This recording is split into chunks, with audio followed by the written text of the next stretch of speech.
the whole crew piled into the truck in search of this year's Christmas tree. Well, this looks like a good spot to start hunting. We're going to do something here that seems quite extravagant and wasteful, but it's not.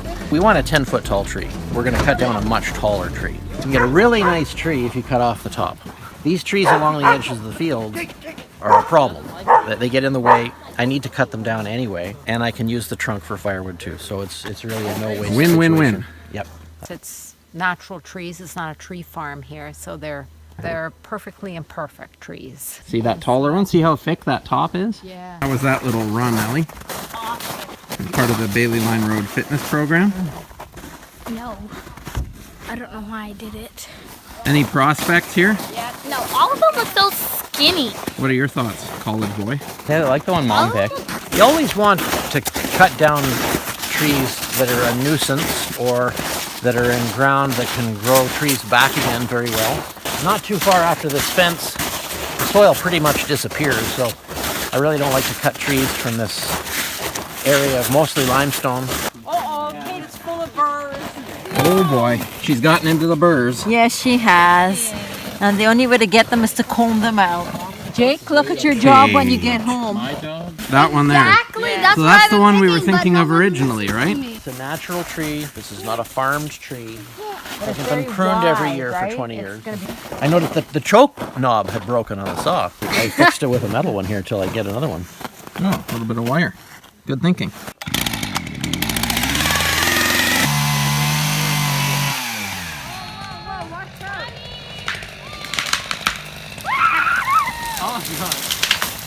There it is, this year's Christmas tree. But that may be the nicest tree we've ever had. We're back at the house now. Dad's cutting off the trunk square. Great handsaw. That was Hard fast. point handsaw. There's one other thing I need to do. We have a cast iron Christmas tree stand and there's a central spur in it. It doesn't really stick into the wood very well on its own, so I give it a little helping hand here. That's plenty. Here it comes. Yeah. Be careful, or my fingers will be killed. We could have done the taller tree. The decoration is happening. He's Santa in German that time. Gotta get that one on a strong branch, Ellie. I'm here on the beams, Very visible. hanging the high ornaments. Oh, I didn't realize. Well, does that do it, Mom? Are we done? Yeah, that was it. Christmas tree.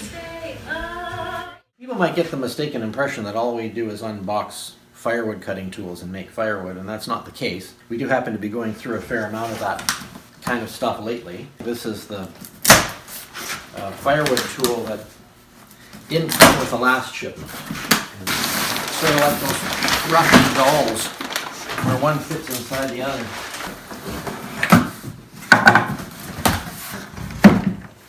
Well, that looks Right. serious. It's very serious and beefy.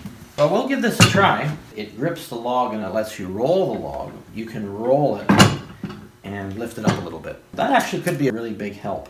Hitting the ground with a chainsaw is a great way to dull it very quickly. We'll give this a whirl and let you know what it looks like. So later today we're going to be going out and cutting some firewood using these new tools, including this pickaroon, and I figured that the sharper I can make this, the better. It's kind of angular in cross-section, and I'm thinking that if I round it and make sure it's needle sharp, that it's going to sink into the wood more easily. Just pop it in the vise here. Over the years I've found it helpful to make cases for my files. Seems a bit overdone maybe, but files get dull faster just bouncing around in a toolbox than they do when you actually use them. Just got some leather, punch the holes, stitch it through with some wax thread, and it protects the files quite nicely. It's actually bad for a file to go like this because the backstroke doesn't do any cutting and it does dull the teeth. So you only want it in contact with the metal when you're actually on a cutting stroke. I think that should do a good job. We'll see how it performs. Before I start using the pickaroon and this log carrier, though, I want to put some linseed oil on the handles. It helps them to last longer, and it also helps them to develop a nicer patina. So I like to use a certain kind of linseed oil. This is by a company called Allback. They make linseed oil paints, actually, which work quite well. Allback linseed oil doesn't have any protein in it. There's nothing that can promote mold and black staining that regular boiled linseed oil can cause sometimes. I keep it in this container. It's an accordion container, so I can squish out all the air. Linseed oil hardens in response to oxygen. There's nothing to this, really. You just put it on. Wood seems really appreciative, I've noticed, of linseed oil. It soaks in well, it protects well, it nourishes, it stops the wood from drying out. That's pretty well it. You know, you just do this once a year or so on your wooden handled tools, and they'll last a long time. I'm not going to do the top, because I want to show you a little trick that I have found very helpful for getting wooden tool handles to stay tight or to tighten them once they've become loose. This handle is not loose, but I don't want it to get loose. Linseed oil is actually quite good at protecting metal from rusting. It works better than regular oil because it's an oxidizing oil, so it hardens, it forms a skin, holds up quite well on metal. I'm going to put some on the head of that pickaroon after I've shown you the little trick for locking the head. This just stops the linseed oil that's on the threads from getting a grip on the lid.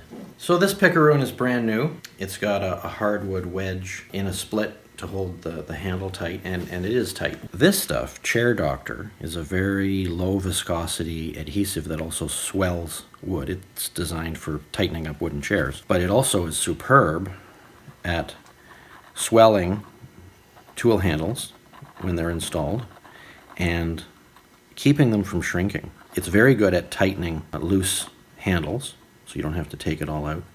Unless the handle is really loose, this can serve the purpose. It's going to swell the wood, make it tighter, and then seal it. I will just put this in the vise like this, let it soak in. We'll start using this tool after lunch. Besides the fact that heating with firewood can save a lot of money, it also gives you a chance to get out, get a little exercise. Robert and I have been inside most of the day in front of computer screens, so we're going to tackle a little wood together, try out some of the tools. This is one of the biggest logs that we ever have to deal with. 30 inches in diameter on this side. These log piles are always kind of dangerous as you eat into them. Frees up other logs to roll and crush you, which hasn't happened to us yet. But with this one, I'm going to test it with the cant hook and see how stable it is. I think I could pull that down. Oh, cold start here.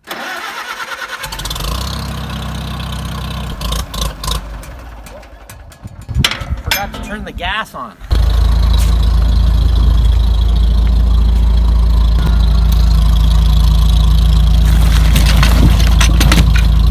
That's stable enough that I can cut it in place. That's not going to roll and crush me, so we'll get the saw going now.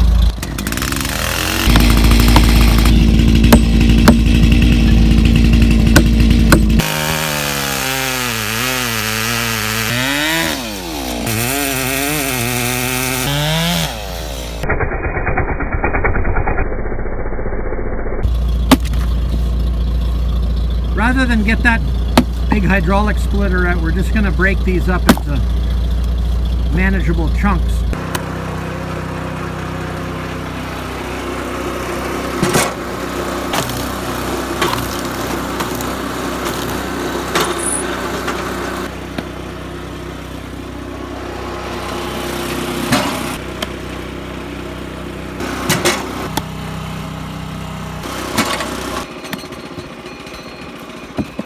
How does that thing work?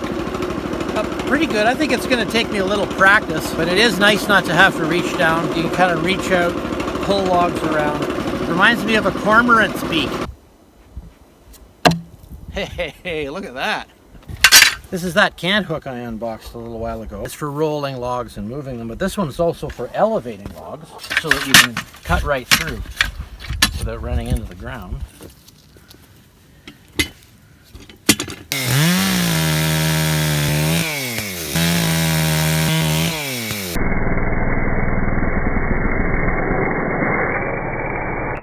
Tire inflator that I unboxed last week. I'm gonna let some air out of this tire. You're gonna make it flat? Well, yeah, flat-ish. I can help you with a knife. Okay, tire's flat. Pretty much. I mean, it's not flat, but it's not enough. There's just a little bit of air. Maximum pressure on this tire is 50 psi. I'm going to pump it up to 40. See how long it takes. You can dial in the desired pressure. So let's put it up to 40. 7.6 psi in it now. Here we go.